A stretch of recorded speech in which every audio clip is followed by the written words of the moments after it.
सरकार का अच्छा स्लोगन है बेटी बचाओ बेटी पढ़ाओ, पर एक बाप अपनी बेटी को दहेज रूपी दानव से कैसे बचाए। बेटी को पढ़ाया लिखाया, अपनी कमाई से एक एक पैसा जोड़कर बेटी की शादी के लिए दहेज इकट्ठा किया। बेटी की शादी में अपनी क्षमता से अधिक खर्च किया और उसके बाद भी बेटी ससुराल में दुखी है। क्या करे बेटी का बाप, कहाँ लगाए अपनी बेटी को ले जाकर गुहार। पुलिस सुन नहीं रही है, ससुराल वाले बेटी के साथ करते हैं मारपीट। आपको बता दें, यह मामला है गाजियाबाद के विजयनगर थाना क्षेत्र शिवपुरी का। 2 साल पहले स्वाति की शादी मुकेश के साथ हुई थी। एक पुत्र को भी जन्म दिया जो अभी 4 माह का है। पीड़िता स्वाति का आरोप है कि शादी के बाद से ही ससुराल वालों ने दहेज के लिए मारना पीटना शुरू कर दिया। मैं सहती रही पर मैंने अपने घर वालों को कुछ नहीं बताया। जब हद से ज़्यादा ससुराल पक्ष ने मेरे साथ मारपीट की और कार लाने की मांग की तो मैंने अपने परिवार वालों को बताया और पुलिस में शिकायत दर्ज कराई, पर पुलिस ने हमारी एक ना सुनी। पीड़िता ने बताया कि 11 जून को इन लोगों ने हद ही पार कर दी। मेरे ससुराल वालों ने मेरे साथ जमकर मारपीट की और मेरा गला घोंटकर मारने का प्रयास किया।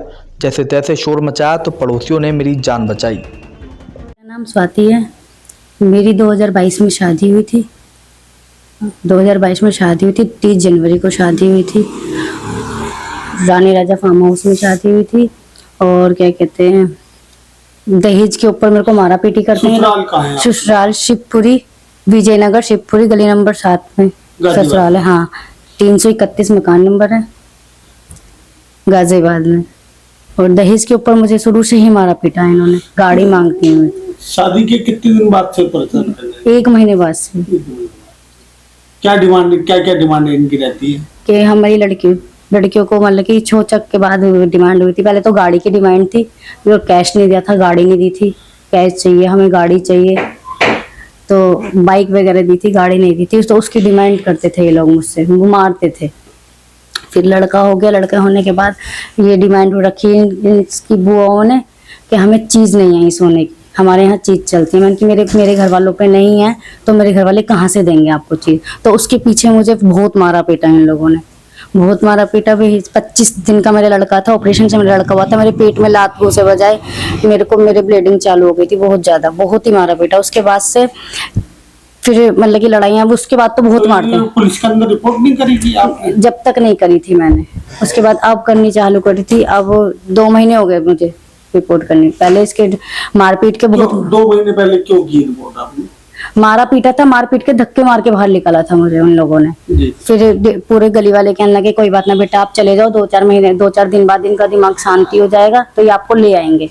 ये नहीं लेके आए। इनकी तरफ से पहले मतलब की रिपोर्ट हो गई थी, मेरे घर वालों ने पहले रिपोर्ट करवा दी थी। तो फिर उसके बाद से मैंने कंप्लेंट चालू करी, तो उनकी तो सुनते हैं, मेरी नहीं सुनते पुलिस वाले। तो पुलिस ने इसमें आपकी कोई हेल्प करी? नहीं, कोई हेल्प नहीं रहने के लिए नहीं। तो उन्होंने अब तो मैं उनके दूसरे मकान पे जाके रह रही थी। वहाँ कैसे रह रहे थे? अपने से जाके रह रहे थे? अपनी तरफ से जाके रह रही थी मैं। कोई ऐतराज तो नहीं था उन लोगों को रहने का? उन्हें ऐतराज था, जब भी तो उन्होंने मारा पीटा था मुझे। अगले कल मतलब कि कल को आके क्या घटनाक्रम हुआ है? कल ये हुआ है कि कल पहले तो किराएदारों से फोन पे गाली गुप्तार बकी है मेरे को बहुत गंदी। फिर उसके बाद आए हैं नंदोई और जेठ आए हैं। पहले उन्होंने बदतमीजी करी है, फिर मैं उनसे छूट के बाहर गई हूँ। तो वो सब लोग, मेरी नंद थी दोनों और जिठानी थी और 2 लेडीज और थी उनके साथ। उन्होंने मुझे बहुत मारा, लड़के को रोड पे फेंक दिया। लड़का है 8 महीने का लड़का है मेरा। इसको रोड पे फेंक दिया, मेरा फोन छीन लिया, मेरे गले में चैन थी वो भी छीन के भग गए। तो वो लोग क्या चाह रहे हैं?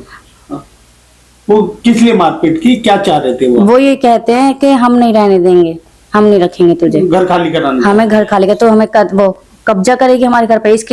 इसके लिए तो कब्जा करेगी, हम इसको ही गला घोट के मार देंगे तेरे लड़के को। वहाँ रोड पे फेंक के मार के गला घोट के। वो तो मैंने बड़ी जल्द चिल्लाई हूँ, चीखी हूँ। जब ये लड़का छोड़ा उन्होंने, जब मैं 112 पे फोन लगा रही हूँ, जब वो भगे हैं सब लोग। तो पुलिस आई थी? नहीं, पुलिस नहीं आई थी। आपने कंप्लेंट की थी? मेरे को इतना फोन छीन लिया था तो मैं कहाँ से कंप्लेन करती अपनी?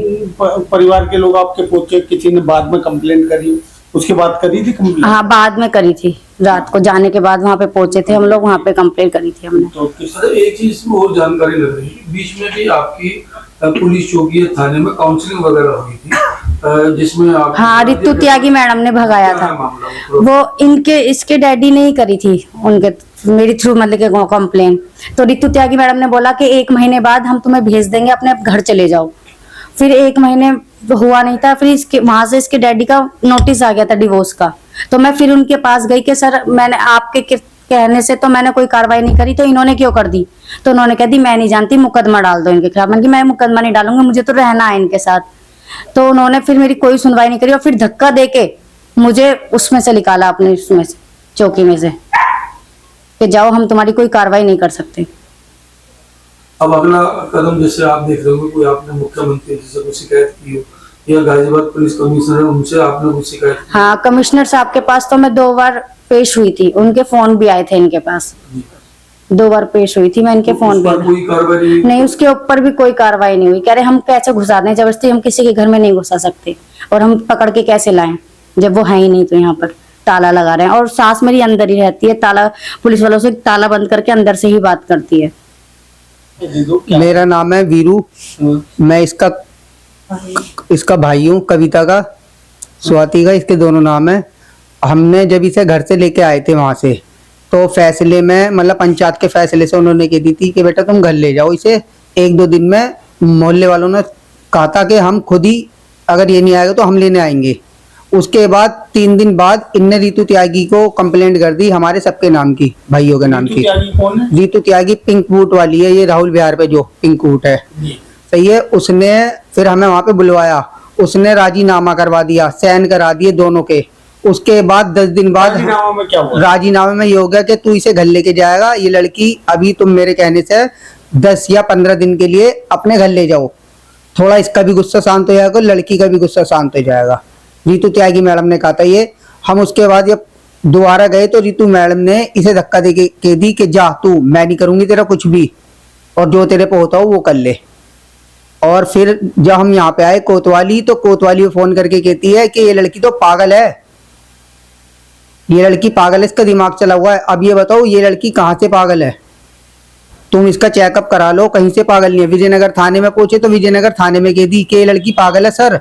और वहां पे इससे रीतू त्यागी मैडम ने अपने पैर छुआए। एक सर थे, कह रहे कि मर जा, सिलेंडर में आग लगा के तू मर जा, अगर तुझे मरने की पड़ रही है तो मर जा तू सिलेंडर में आग लगा के। नहीं हो सकता, उसका कुछ नहीं हो सकता, जाओ जो जिस पे कुछ होता हो वो कर लेना। ये बात सबके सामने उन्होंने वहां पे कही है। रीतू मैडम भी वहां पे थी। आदेश के बाद बोला था। और उस पर्ची के बाद इसे हमने वहां पे बिठा दिया था उस घर के अंदर। और उस घर की भी हमसे यहाँ से कही थी कमिश्नर अंकल ने, मतलब जिनसे हम पर्ची लिखवा के लाए थे, उन्होंने कही थी कि बेटा तू दूसरे वाले घर में चली जा, उसमें तेरी सेफ्टी हो, कोई आए पुलिस वाला, जो कोई भी आए तो ये पर्ची दिखला दियो। उस पर्ची से कोई पुलिस वाला नहीं।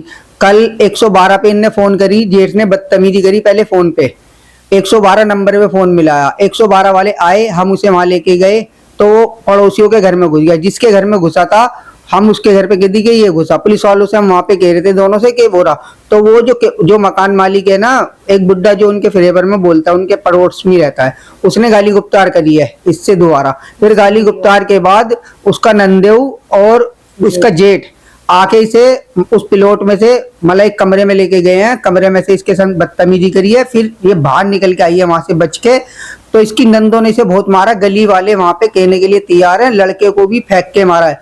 और एक लेडीज ने आके बच्चे को उठाया रोड पे से,